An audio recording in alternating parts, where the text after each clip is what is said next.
Chapter 12. The Casket.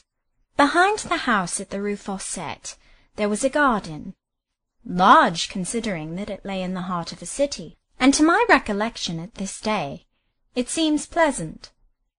But time, like distance, lends to certain scenes an influence so softening, and where all is stone around, blank wall and hot pavement, how precious seems one shrub, how lovely an enclosed and planted spot of ground.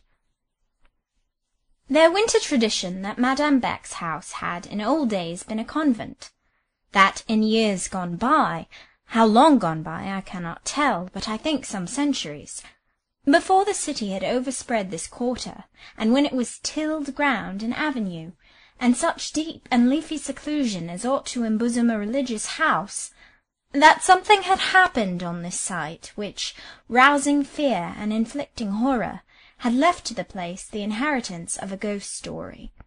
A vague tale went of a black and white nun, sometimes on some night or nights of the year, seen in some part of this vicinage. The ghost must have been built out some ages ago, for there were houses all round now, but certain convent relics, in the shape of old and huge fruit trees, yet consecrated the spot, and at the foot of one, a Methuselah of a pear-tree, dead all but a few boughs, which still faithfully renewed their perfumed snow in spring, and their honey-sweet pendants in autumn. You saw, in scraping away the mossy earth beneath the half-bared roots, a glimpse of slab, smooth, hard, and black. The legend went, unconfirmed and unaccredited, but still propagated, that this was the portal of a vault, imprisoning deep beneath that ground, on whose surface grass grew and flowers bloomed, the bones of a girl whom a monkish conclave of the drear Middle Ages had here buried alive for some sin against her vow. Her shadow it was that tremblers had feared, through long generations after her poor frame was dust. Her black robe and white veil, that for timid eyes moonlight and shade had mocked, as they fluctuated in the night wind through the garden thicket. Independently of romantic rubbish, however, that old garden had its charms. On summer mornings I used to rise early, to enjoy them alone, on summer evenings to linger solitary, to keep tryst with the rising moon, or taste one kiss of the evening breeze, or fancy rather than feel the freshness of dew descending. The turf was verdant, the gravelled walks were white. Sun-bright nasturtiums clustered beautiful about the roots of the doddered orchard giants. There was a large berceau, above which spread the shade of an acacia. There was a smaller, more sequestered bower, nestled in the vines which ran all along a high and grey wall, and gathered their tendrils in a knot of beauty, and hung their clusters in loving profusion about the favoured spot where jasmine and ivy met and married them. Doubtless at high noon, in the broad vulgar middle of the day, when Madame Beck's large school turned out rampant, and externe and pensionnaires were spread abroad, vying with the denizens of the boys' college close at hand, in the brazen exercise of their lungs and limbs, doubtless then the garden was a trite, trodden-down place enough. But at sunset, or the hour of salut, when the externe were gone home, and the boarders quiet at their studies, pleasant was it then to stray down the peaceful alleys, and hear the bells of Saint Jean-Baptiste peal out their sweet, soft, exalted sound.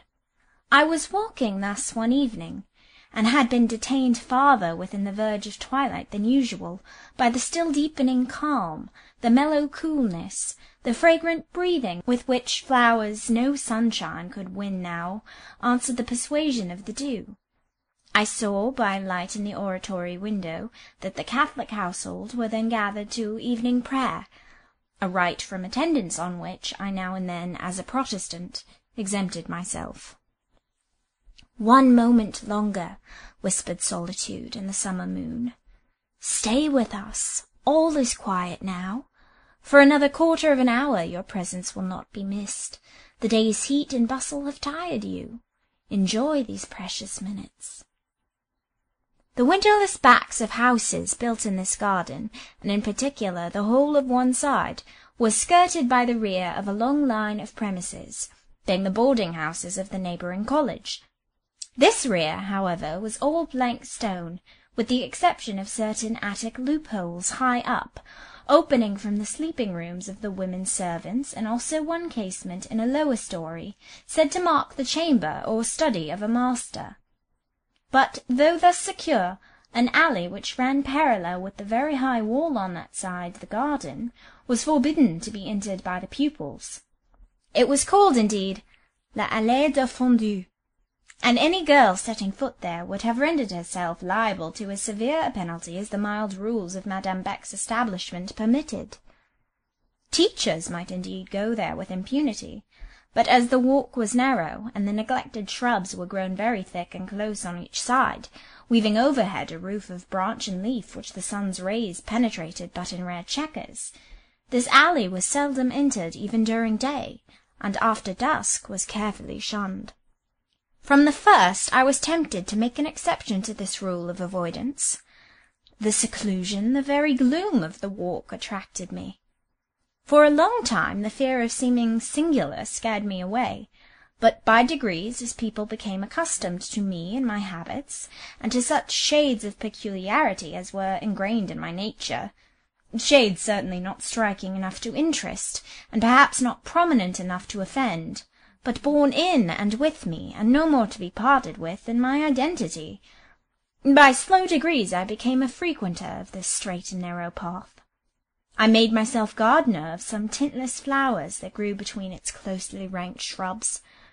I cleared away the relics of past autumns, choking up a rustic seat at the far end. Borrowing of Goton, the cuisinier, a pail of water and a scrubbing-brush, I made this seat clean. Madame saw me at work, and smiled approbation. Whether sincerely or not, I don't know, but she seemed sincere. Voyez-vous, cried she, comme elle est propre, cette demoiselle Lucie. Vous aimez donc cette allée, miss? Yes, I said. It is quiet and shady. C'est juste, cried she with an air of bonté, and she kindly recommended me to confine myself to it as much as I chose, saying that as I was not charged with the surveillance, I need not trouble myself to walk with the pupils, only I might permit her children to come there, to talk English with me. On the night in question, I was sitting on the hidden seat reclaimed from fungi and mould, listening to what seemed the far-off sounds of the city. Far off, in truth, they were not. The school was in the city's centre. Hence it was but 5 minutes' walk to the park, scarce 10 to buildings of palatial splendour. Quite near were wide streets brightly lit, teeming at this moment with life. Carriages were rolling through them to balls or to the opera. The same hour which tolled curfew for our convent, which extinguished each lamp and dropped the curtain round each couch, rang for the gay city about us the summons to festal enjoyment. Of this contrast I thought not, however.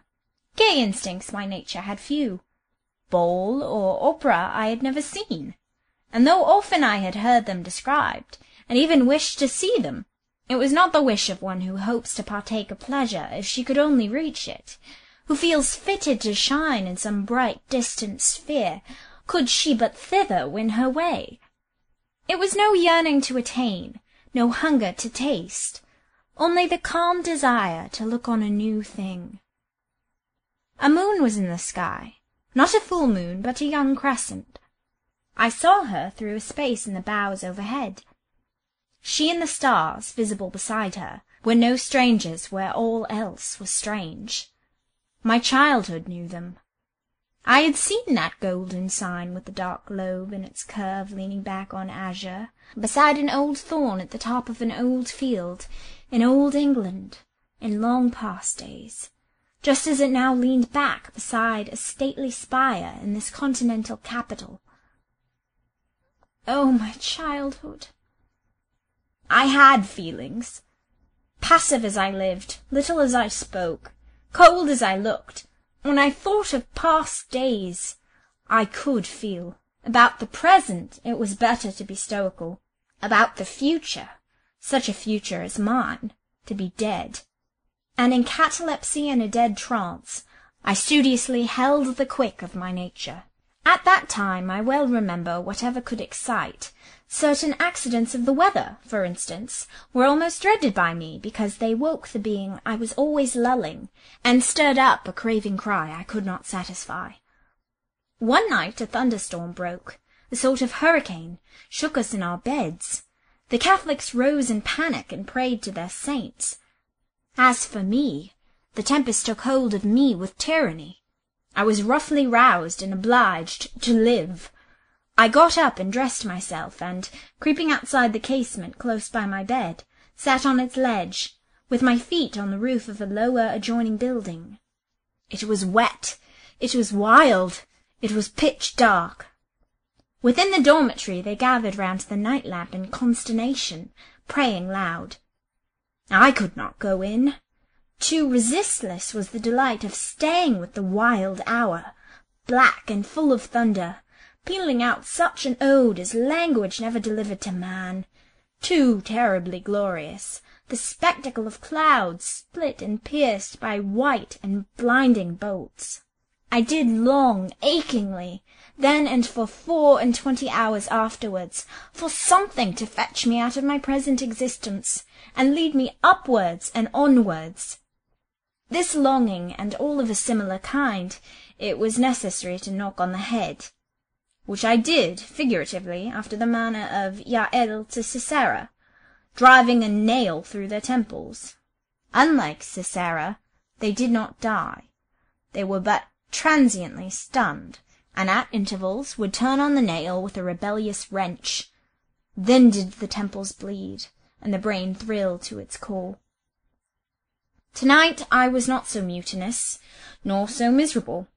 My Sisera lay quiet in the tent, slumbering, and if his pain ached through his slumbers, something like an angel, the ideal, knelt near, dropping balm on the soothed temples, holding before the sealed eyes a magic glass, of which the sweet solemn visions were repeated in dreams, and shedding reflex from her moonlight wings and robe over the transfixed sleeper, over the tent threshold, over all the landscape lying without. Jael, the stern woman, sat apart, relenting somewhat over her captive, but more prone to dwell on the faithful expectation of Heber coming home. By which words I mean that the cool peace and dewy sweetness of the night filled me with a mood of hope. Not hope on any definite point, but a general sense of encouragement and heart-ease. Should not such a mood, so sweet, so tranquil, so unwonted, have been the harbinger of good? Alas, no good came of it. Presently the rude real burst coarsely in, all evil grovelling and repellent as she too often is. Amid the intense stillness of that pile of stone overlooking the walk, the trees, the high wall, I heard a sound. A casement, all the windows here are casements opening on hinges, creaked. Ere I had time to look up and mark where, in which story, or by whom unclosed, a tree overhead shook, as if struck by a missile. Some object dropped prone at my feet. 9 was striking by Saint Jean-Baptiste's clock. Day was fading, but it was not dark. The crescent moon aided little, but the deep gilding of that point in heaven where the sun beamed last, and the crystalline clearness of a wide space above, sustained the summer twilight. Even in my dark walk I could, by approaching an opening, have managed to read print of a small type. Easy was it to see, then, that the missile was a small box of white and coloured ivory.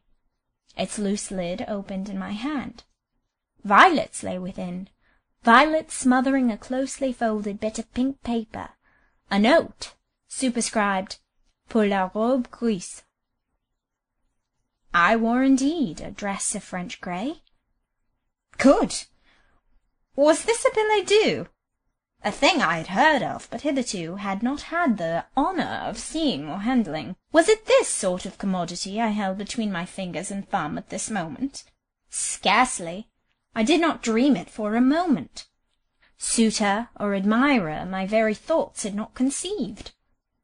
All the teachers had dreams of some lover. One, but she was naturally of a credulous turn, believed in a future husband. All the pupils above 14 knew of some prospective bridegroom. 2 or 3 were already affianced by their parents, and had been so from childhood. But into the realm of feelings and hopes which such prospects open, my speculations, far less my presumptions, had never once had warrant to intrude. If the other teachers went into town, or took a walk on the boulevards, or only attended mass, they were very certain, according to the accounts brought back, to meet with some individual of the opposite sex, whose rapt, earnest gaze assured them of the power to strike and to attract.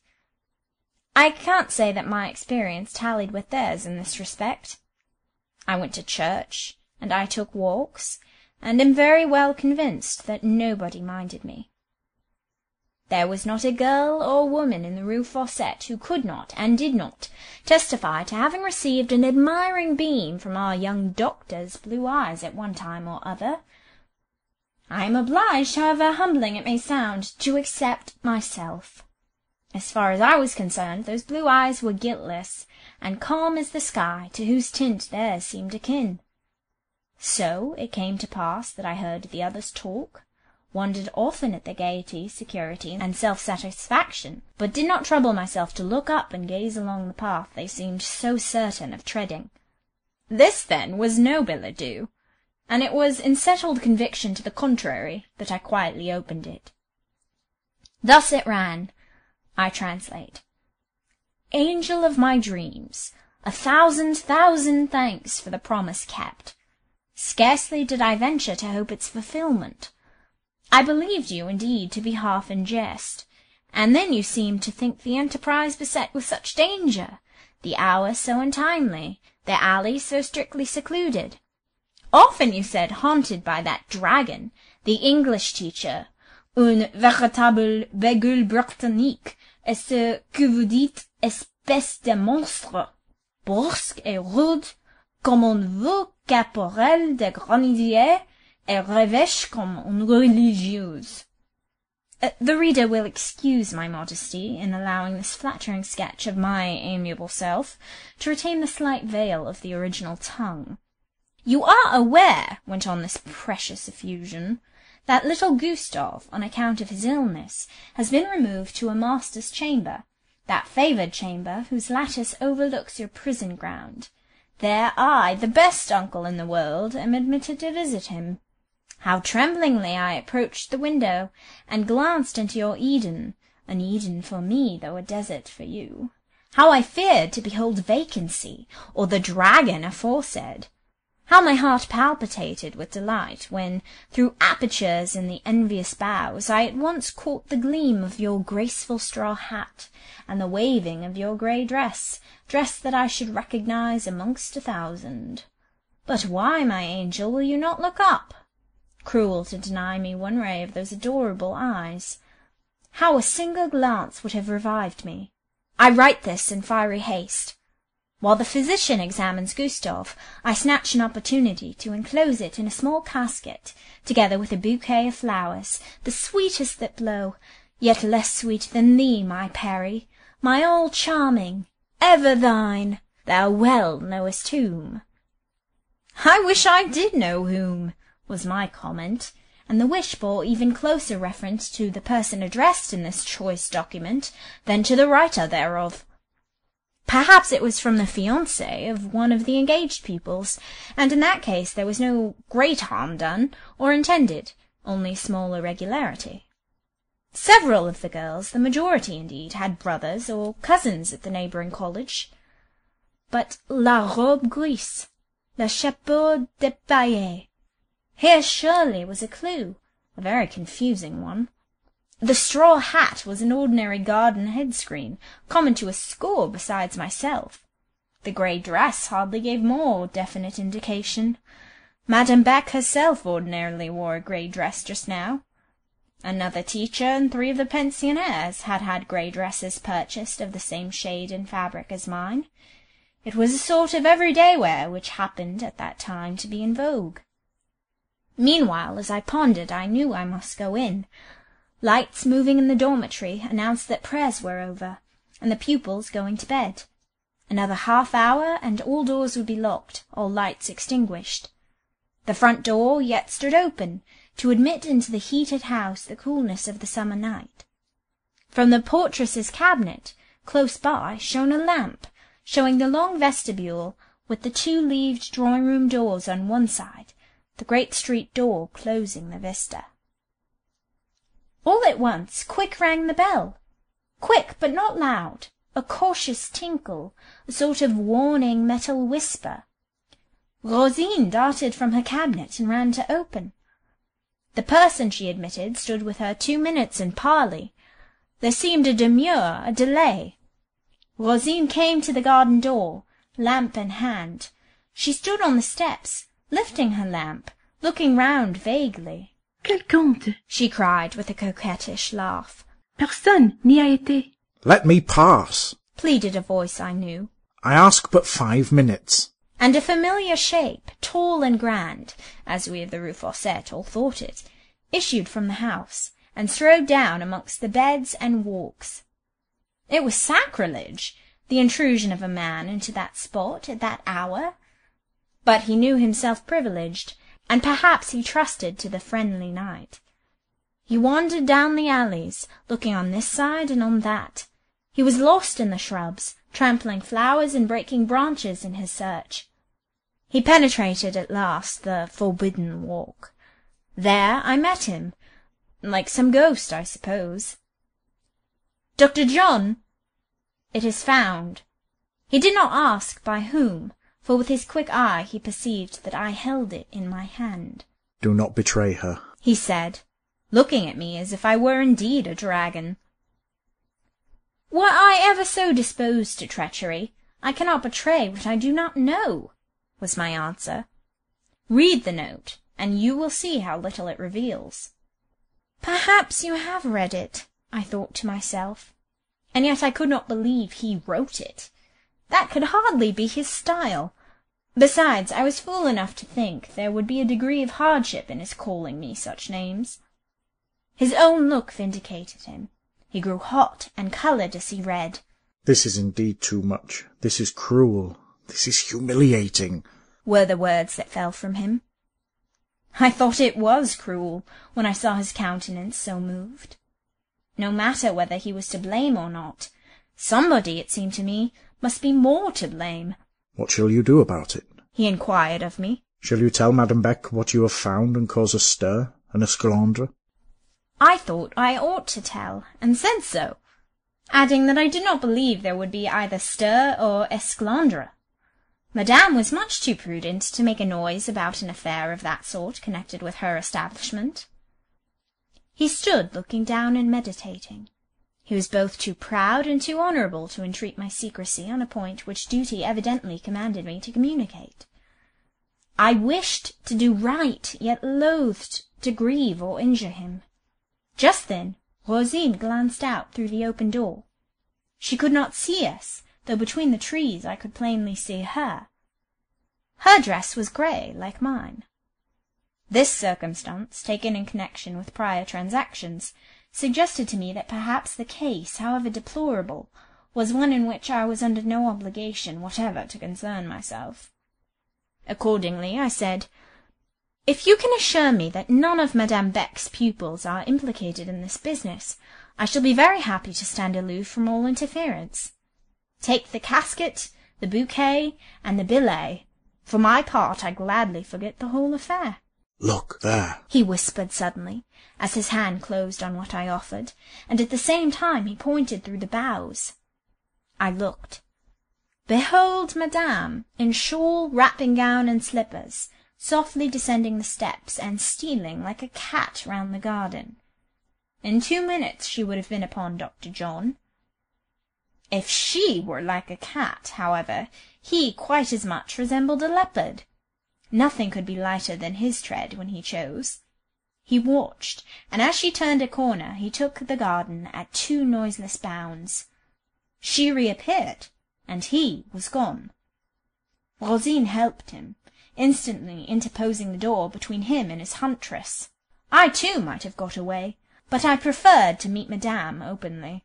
Though it was my frequent and well-known custom to spend twilight in the garden, yet never till now had I remained so late. Full sure was I that Madame had missed, was come in search of me, and designed now to pounce on the defaulter unawares. I expected a reprimand. No, Madame was all goodness. She tendered not even a remonstrance. She testified no shade of surprise. With that consummate tact of hers, in which I believe she was never surpassed by living thing, she even professed merely to have issued forth to taste La brise du soir. Quelle belle nuit! cried she, looking up at the stars. The moon was now gone down behind the broad tower of Jean-Baptiste. Qu'il fait bon! Que l'air est frais! And, instead of sending me in, she detained me to take a few turns with her down the principal alley. When at last we both re-entered, she leaned affably on my shoulder by way of support in mounting the front door steps. At parting, her cheek was presented to my lips, and Bonsoir, my bon ami. Dormez bien. was her kindly adieu for the night. I caught myself smiling as I lay awake and thoughtful on my couch, smiling at Madame. The unction, the suavity of her behaviour offered, for one who knew her, a sure token that suspicion of some kind was busy in her brain. From some aperture or summit of observation, through parted bough or open window, she had doubtless caught a glimpse, remote or near, deceptive or instructive, of that night's transactions.